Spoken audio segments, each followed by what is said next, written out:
I just want to let you know, Flip the Script will be back. I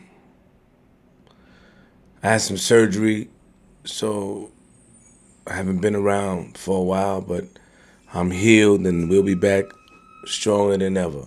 Thank you for your patience. 4 days ago, a friend of mine, PNB Rock, lost his life. His life was taken due to savagery, due to selfishness, due to not being able to enjoy the fruits of your labor. A coward took PNB from his daughters. A coward took PNB from his mother, his brother, took his life. For what? Let me ask you a question, Mr. Coward. Why you couldn't just rob him, take the chain, and go ahead? Why you couldn't just take the chain? Why you had to shoot him? He wasn't moving fast enough.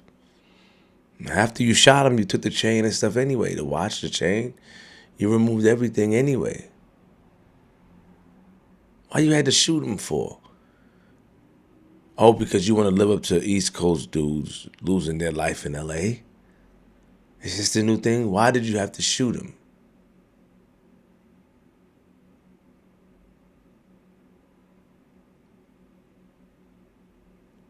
And then people were in there recording him being on the floor, bleeding.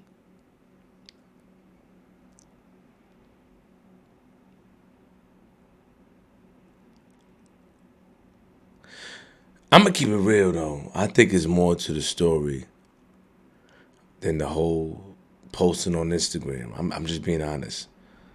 There were people in there recording. They knew what time it was when they saw something. I mean, a lot of times, and I'm not saying the guys that was recording, but people saw what it was. They understood what it was. They knew what it was because they're from that area.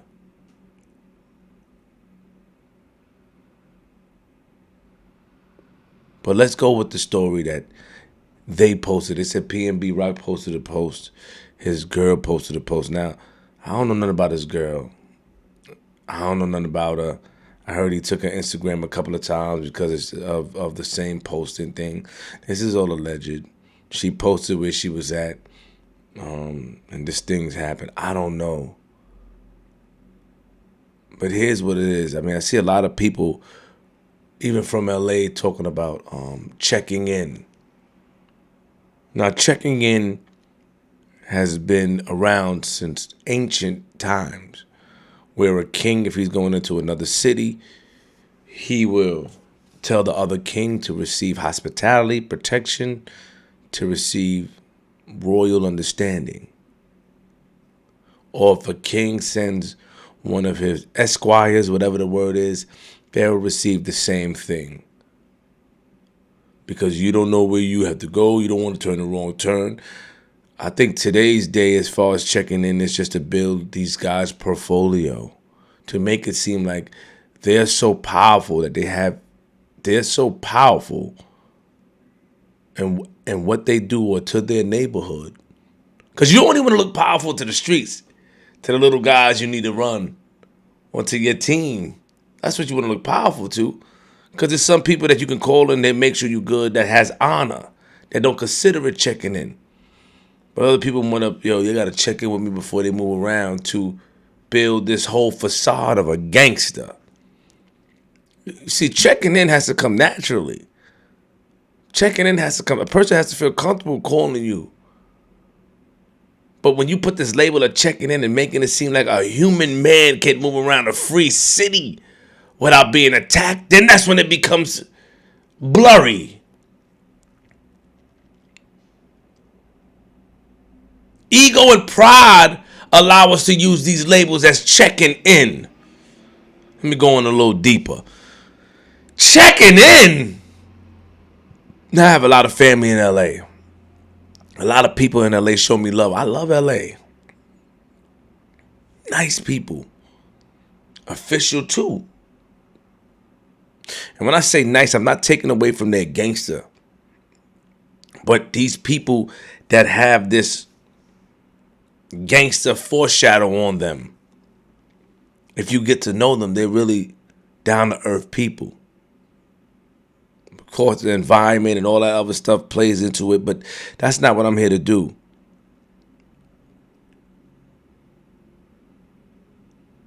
Checking in is crazy because of the wording. Because of if I go to a city that I'm gonna be there, of course I'm gonna call somebody that's in that city. Yo, I'm in your city. What's going on? Let me know what's going on. What's popping? And they receive it well. But a lot of people with this whole checking in thing, they just trying to build up their resume and their portfolio to show that they got a lot of weight to people that they're trying to run and make things move so it could work into their favor down the line. We know the game. But the problem is, why don't you control your homies? What do you mean, Flip? Because a lot of things in LA I heard allegedly don't move without other people knowing it's moving. Is there a lot of transgressions from the little homies to the big homies, or is the big homies putting themselves out there recklessly to rob somebody? I don't think that. So I don't think a big homie would do that. I seen how LA moving. They have a I don't see that. But here's the problem though. The problem is somebody got robbed, right? But killed. He couldn't just take the chain and the jewelry and the watch. What, he was taking too long? He was killing time? He couldn't do all that? You had to kill him? Now, LA is not a safe place. That's what Ice-T is saying. A lot of people are saying it. Maybe so. Maybe it's not a safe place.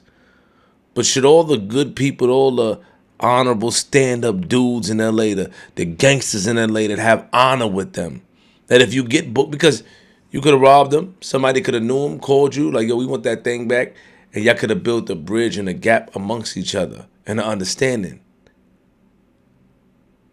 That would have went a long way, because now when these, these dudes in LA held me down, you need to see people jump the gun too much. They don't understand how to be a political gangster. You want to add on to this whole thing, taking somebody's life, taking a man from his mom, taking a man from his daughter, taking a man from his brother, taking a man from his family because of what?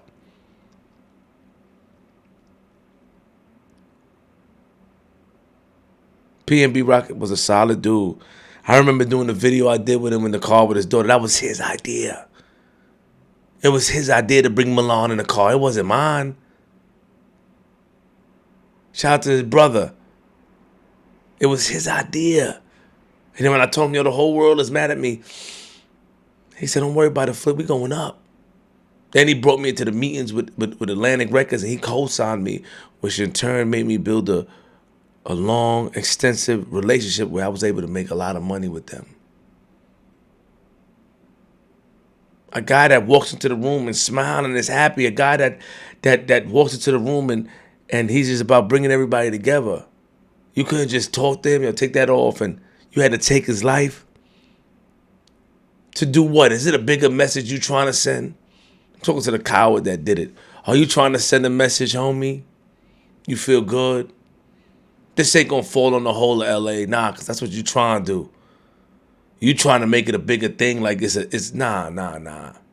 It's a sucker who got tricked. You ain't know that man.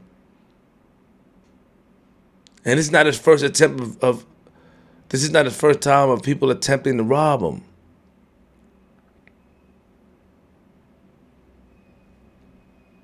I'm going to keep it real and give you guys more when I find out, but here's how I feel. We're in a society today where you can't enjoy the fruits of your labor. We're in a society today that walking and roaming free equals tragedy. And I'd rather move afraid than have my life taken away by somebody who is afraid. What do you mean he's afraid? He's afraid to get it on his own. He's afraid to work. He's afraid to understand and build that gap. Trigger happy. It's easy to pull a trigger.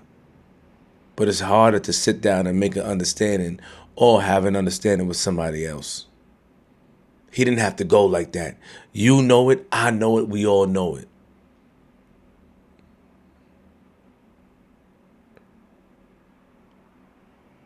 And to the people, make sure you post your videos when you leave.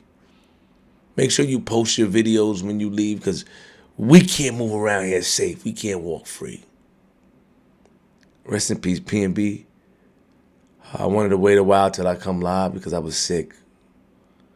I had surgery. And I'll bring you more news if I get it. Queens.